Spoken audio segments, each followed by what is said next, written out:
Gamers, what's good? It's time to finally do a tier list. It took a long while for me to do it for this format. Sorry, I got really busy with making all those videos for those other decks, and I just kind of got distracted, and honestly I just kind of forgot to make a tier list video. I got to Master 1 today with Dinos, believe it or not. Might actually drop a video just showcasing that duel because it was a pretty crazy rank up game.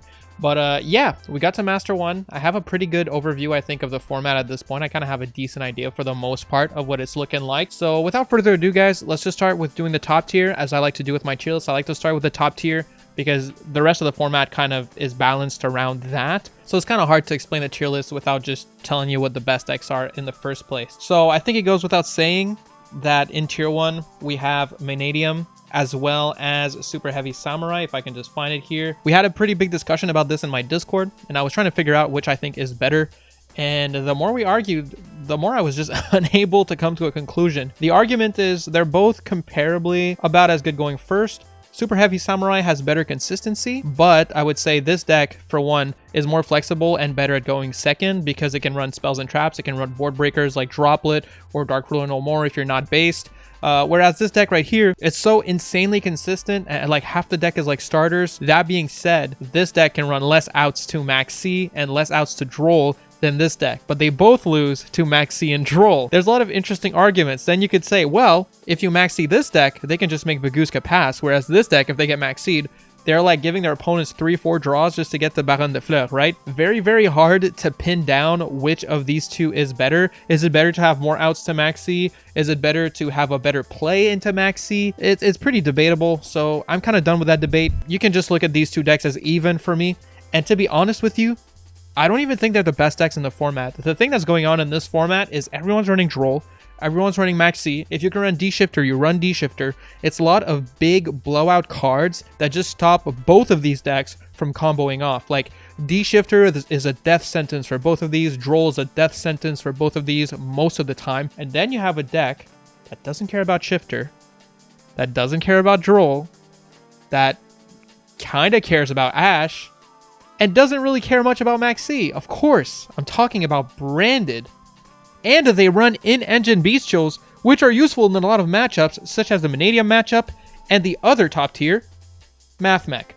So let's talk about it. Yes, I think Branded is actually the best deck in the game right now. I know that might sound weird, but the thing is, even though it's kind of a mid-rangey deck, I think Branded is just very, very well suited to a best-of-one format. It's very good going first, very good going second. It has a crazy grind game, and most importantly is that it can play really well into the biggest hand traps that people are running right now. You can Droll Branded, and they can still search their Branded Fusion by just sending it to the grave, then adding it from grave to hand with the Branded Trap card. I forgot the name of it. They literally don't care about D-Shifter. Like, they can do a bunch under D-Shifter. If they get Max C'd, they can do like minimal plays and set up enough interruption usually to still like put up a really good fight on the next turn, or at least survive and make it to the third turn. And usually if Branded is making it to turn 3 or turn 4, it starts to really get out of hand. Like their grind game is insane. Every turn the deck just gets stronger and stronger pretty much with all the gas that they have. So very, very scary stuff with Branded. And then with Mathmech, I mean, look, man, I'd love to say that Mathmech got a lot worse. I know I was saying Diameter was the right hit, and I still think if you're putting either card to 1, it's making such a small impact that Diameter probably is the better hit. But at the end of the day, Mathmech combos have too much gas. They can play through too much interruption. They don't care that much about Droll. They can still set up a really good board even through Droll. Max C, yeah, okay. They have to do like more minimal plays. They can still Baguska pass, and sometimes they can even Baguska pass and set up their trap card into Max C. The Mathmech turn 2 is just absolutely ridiculous. They have so much gas. It's so easy for them to get to access code and just wipe the whole board and swing for game. And it happens all the time. Even into these like super insane decks, they can actually play through interruption quite well, and if they can get to their access code, then interruption doesn't matter anymore at that point. Or if access code is not the play, they also have access to their firewall, the Link 5, I forget what it's called. Either way, you know which card I'm talking about. They have 2 ways of OTKing depending on the scenario and what they need. It's a really, really disgusting deck, honestly. So I think Mathmech is still honestly top tier. I think no one would really argue with that. If you meet Mathmech in ladder, you're feeling pretty much like shit. So now that we have the top tier established, yes, I think Branded is the best deck. Literally Vanadium and Super Heavy are tied for second best if you want. and Mathmech is basically just at the bottom of top tier. It's still crazy. It's still insane. It's just so frustrating. Next up here, let's do Dinos. I think Dinos got a lot better. So I actually think that new spell, Ground Xeno, helps Dinos so much that it brings them back up to Rogue. Even in a format with this high of a power level, I did really well with Dinos. Like I said earlier, I got to Master 1 with Dinos. Like I did my rank up game against Super Heavy Samurai in the grind game and was able to win with Dinos. UCT, actually really good against Super Heavy Samurai. It's a really good card against that deck. And just the fact that they have that extra gas and that extra consistency from Ground Xeno is really good. Now I will say, I think my build of Dinos is the best build. So I'm not sure if I would put scrap Dinos in Rogue because I haven't really tested it much in this format because I'm just sick of bricking all the time with Dinos. Even my build is bricky, but at least it's less bricky than those builds. But if you try my build of Dinos, I'm pretty confident you could get to Master 1 because I mean, I did it. I got all the way to Master 2 with Dinos, switched to Gold Pride just to play a little bit, you know, in Master 2 with the Gold Pride, and then I won my rank up game to Master 1 with the Dinos. So shout out Dinos. I think they're actually doing pretty good right now. If you guys want to play some Dinos, again, go check my deck profile. It is a really good list. Next up here, sorry, Naria players. Good luck if you wanna grind with the Naria. I'm really sorry that your deck has 6 URs at this power level. Like, Gate Guardian is better and cheaper. Like, I really don't understand why they did this to Naria. I feel like they should have only made one of the cards UR because it's not great. You don't even have all the cards you need. Like, you don't have the draw 2 for level 10s yet. So, yeah, Naria kind of looking rough. But shout out to the Naria players. I mean, if you're playing this going second with the right board breakers, you can definitely get lucky. You know, it's just going to be kind of a draw the out meta for you. And going first, I'm not too sure you can do much with this deck. All right, next up, let's do Labyrinth. I think Labyrinth is in a really good position right now. A lot of like stun players have reverted to playing kind of like a stun-ish Labyrinth deck, and it's definitely really strong. Just being able to set up like a searchable dimensional, what is it, dimensional barrier, that trap card that locks out an extra deck mechanic. It can win against Branded, it can win against this, it can solo against this, and even against Mathmech it can be pretty good. If you lock out XCs, then they kind of have to rely on their link stuff, and you can kind of like just pop whatever link monsters you think are best to pop, and you might actually make them run out of gas. So Labyrinth going first obviously has a lot of control, and it's definitely the best trap deck at going second. It can get a lot set up going second. It's kind of like scary how much it can get set up going second. If you want to, you can run Shifter, although you don't really see much people do that. Mostly people will run like Floodgates and shit like that in this deck. You've been seeing people run the, what is it, the 5-star Pendulum Magician. I just made a short about that card. I hate that card, by the way, but yeah, this deck can play that. And that card is absolutely terrifying, just shutting off all monster effects on the field as soon as it's activated. And even if your opponent gates the activation, if it's sent to the grave, you can just set a trap to get it back on the field, lock down all monster effects, and have a lot of control over the game. So I definitely think Labyrinth is in a pretty good position right now. This might be overrating them a little bit. I might just be speaking from experience here in ladder, and actually it's not as good as I'm saying. But for me, at least, it feels like it's really crazy right now. Let's move on, though. I think a deck that got a lot worse with the release of Super Heavy and all these crazy combo decks is actually Makono. I think Makono, probably Rogue, over. I'm going to put it under Dinos, honestly. I think Dinos are crazy right now.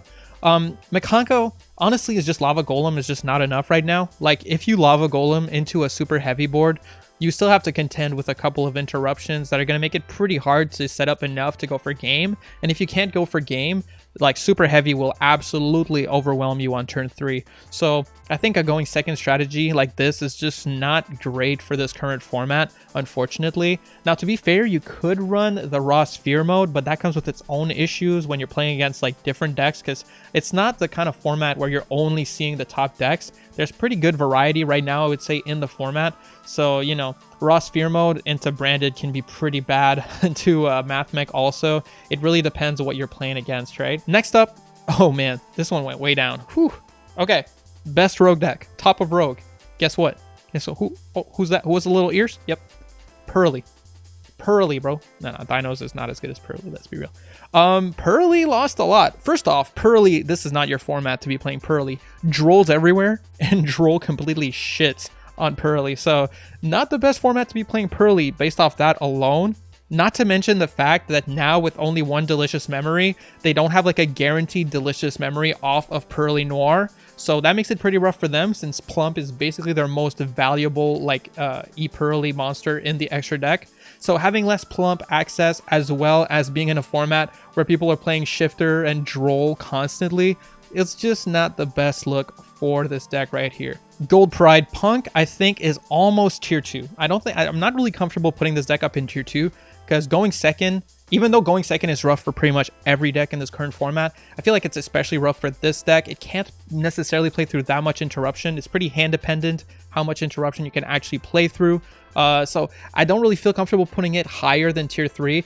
But it is still a really good deck. I was doing really well with it in Master 2. The setup you get turn 1 can't really be underestimated. The thing about it is it sets up a lot of pops and steals and stuff like that, right? So if you get like a full Gold Pride setup against, let's say, like Super Heavy Samurai, you really just need to deal with 2 Super Heavy Samurai summons, and then you pretty much won the game unless they had Stealthy in hand. So like, for example, if they normal Soul Piercer, you can go into your fusion off of Gold Pride and just grab that Soul Piercer. And then then the only other possible extender they could have after their normal summon would be Wakaushi or Stealthy. So if they go Wakaushi, well, when they summon the Wakaushi, you get to pop it with your trap, so they can't search with Benkei. And then if by like some godly miracle they have Stealthy, well, then you can just go into your Synchro and pop it, right? So I feel like this deck, going first, it's kind of crazy. It's also really hard for even Branded to deal with because the steal effect makes it so you can kind of stop them from going into Mirror Jade. Or if they summon Mirror Jade and they don't have the Branded Loss on the field, you can steal the Mirror Jade or to just force it out and stuff like that. There's just a lot of counterplay that this deck has against a lot of the meta. Same for Mathmech. I mean, I blew out Mathmech more than once. Actually, Mathmech going second kind of sucks against Gold Pride Punk. So I would say don't sleep on Gold Pride Punk. I do think it's good. I even think it's the best of the tier 3 decks. I would almost put in tier 2. I think it's not quite there, again, just because of some consistency issues and especially for the going second issues. But yeah, I think Gold Pride Punk is really, really solid. Next up here, let's talk about Dynamorphia. Dynamorphia got basically some extra protection from Ash with that new intact counter trap.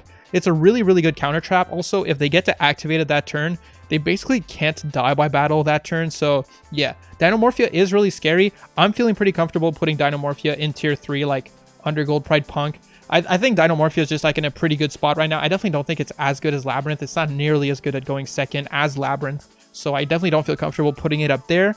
But I think it's a really, really solid deck for sure. I think it's a bit better than Rogue, to be honest. Let's do Kashtira. I think Kashtira has been a little bit slept on.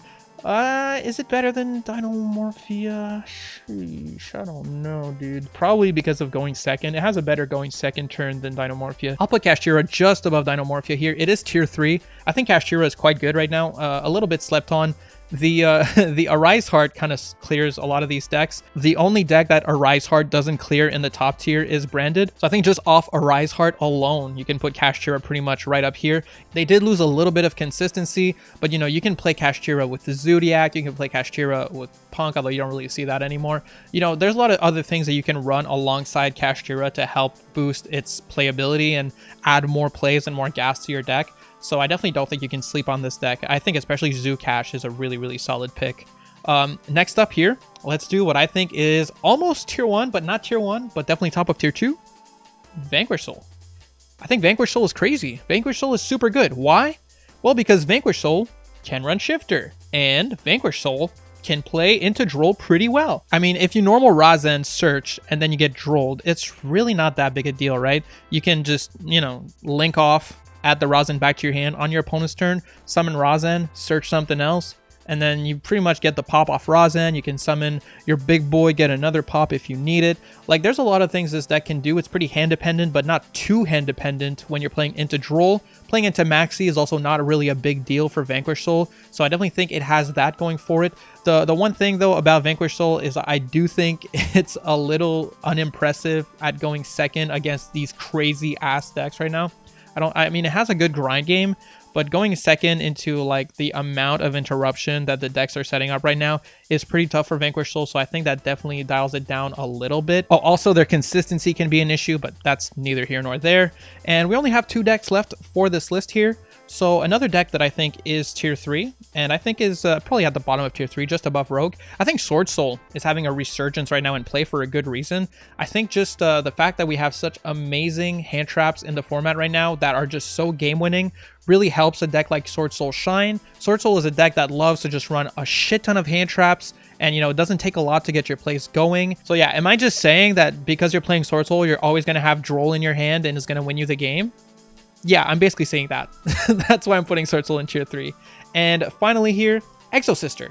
I also think Exosister is in a really good spot. I think it's probably just above Dynamorphia. The thing about Exosister, similar to Gold Pride Punk, I would say, is that when it gets its setup going first, it's incredibly hard for all the meta decks to play through, but it does have an even harder time, I would say, going second than this one does. Even though they can run like some kaijus and stuff like that, it obviously is not enough, and board breakers are one thing, but when you're playing through that many interruptions, it's really not enough. It is a bit of a coin flip format. Pretty much every single deck on this list struggles at going second, including Makono in this format, so I can't hold that against it too much. The setup that Exosister gets going first pretty much clears all of these. It's even hard for Branded, I would say, to play through Exosister. It's not as hard as these three over here, and obviously Exosister can run Shifter, which helps a lot. Just any deck that can run Shifter is going to have a big boost right now, so that's why you can see Kashtira up here, Exosister, Vanquish Soul.